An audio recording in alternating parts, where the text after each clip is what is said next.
In the time it takes to watch this explainer, you could create something, a photo, a few lines of code, maybe even just a tweet, and boom, you automatically become the owner of a really powerful legal right.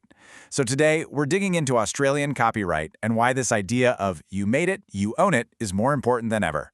Let's get right into it. Seriously, just think about it. That last photo you snapped on your phone, the blog post you wrote last week. In Australia, the very act of creating these things automatically gives you some pretty powerful legal rights. A lot of people have no idea. So we're going to break down exactly what those rights are and how they protect your work. So, here's how we're going to tackle this. First, we'll cover the basics, what copyright actually is and what it protects. Then, we'll go through a quick checklist for protection, unpack the specific rights you get as a creator, and finally look at what to do if you need to enforce those rights. All right, Section 1. What is Australian copyright really? Let's get to the absolute foundation of your creative rights.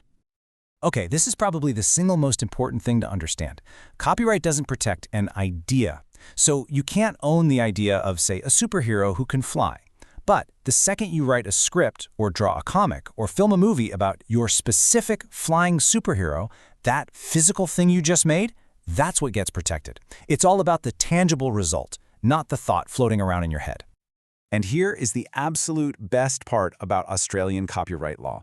You don't have to fill out a single form, you don't have to pay any fees, you don't have to register your work anywhere. The moment your creation exists in a material form, written down, recorded, saved as a file, that protection just kicks in. Automatically. You made it, you own it. It's really that straightforward. Okay, so you get this automatic protection. But for what exactly? Well, the law basically sorts everything you can create into two main categories. You can think of them as two big buckets of creativity. So in one bucket, we have what the law calls works. These are the raw, original things that come from a person's imagination and skill. And in the other bucket, we've got subject matter other than works. That sounds a bit clunky, I know, but it's basically all the productions that package up, record, or broadcast those original works for everybody else to see or hear. And what's so cool here is just how broad these categories are. A literary work isn't just a classic novel. It could be your university essay, a blog post, even the computer code you write. An artistic work isn't just some fancy painting in a gallery. Legally speaking, that selfie you took this morning totally qualifies. The law protects the act of creating. It doesn't care about artistic merit. Now this second bucket, this protects the production itself. So a podcast script is a literary work, right? But the actual MP3 file of the episode, that's a separate sound recording. A screenplay is a dramatic work, but the finished movie is a film. See how that works? The law protects all these different layers of the creative process. Okay, so you've made something, and it fits into one of those buckets. What's next? Well, Section 3 gives us a really simple checklist that your work has to tick off to get that sweet, sweet protection. It's just a three-point check. First, like we said, it has to be in a material form. Can't just be an idea. Second, it has to be original, which in legal terms just means it came from you. You didn't just copy it from someone else. And third, there has to be some kind of Australian connection. So either you first published it here, or you, the creator, are an Australian citizen or resident. If you tick those three boxes, you're golden. You're covered.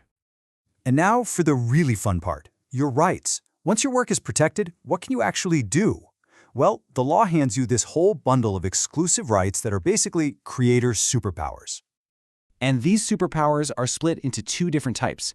They protect very different things. One is all about protecting your wallet, and the other is about protecting your reputation. So, on one side, you have economic rights. This is all about controlling the commercial side of your work, how it gets copied, shared, and sold. It's your power to control the money. And on the other side, you've got moral rights. This is about your personal connection to the work, your reputation as its creator. It's your power to protect your name.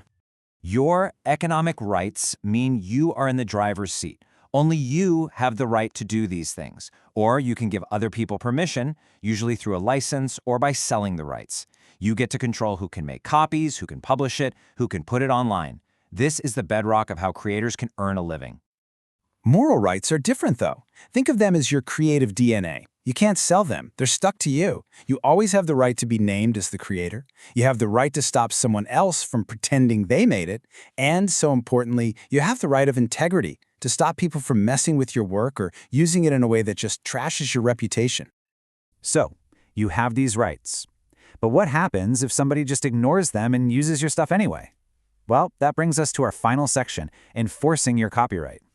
If someone uses your work without permission, you can take them to court, and a court can issue an injunction. That's an order to make them stop right now. The court can also award you damages to compensate you for your loss or even force the person who copied you to hand over any money they made from it. You can even get an order to get all the illegal copies back.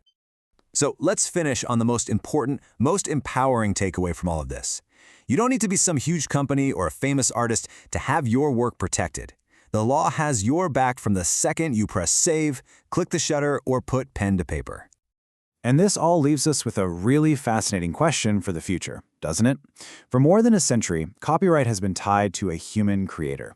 But as AI starts pumping out art, music, and text, our whole legal system is facing a massive challenge.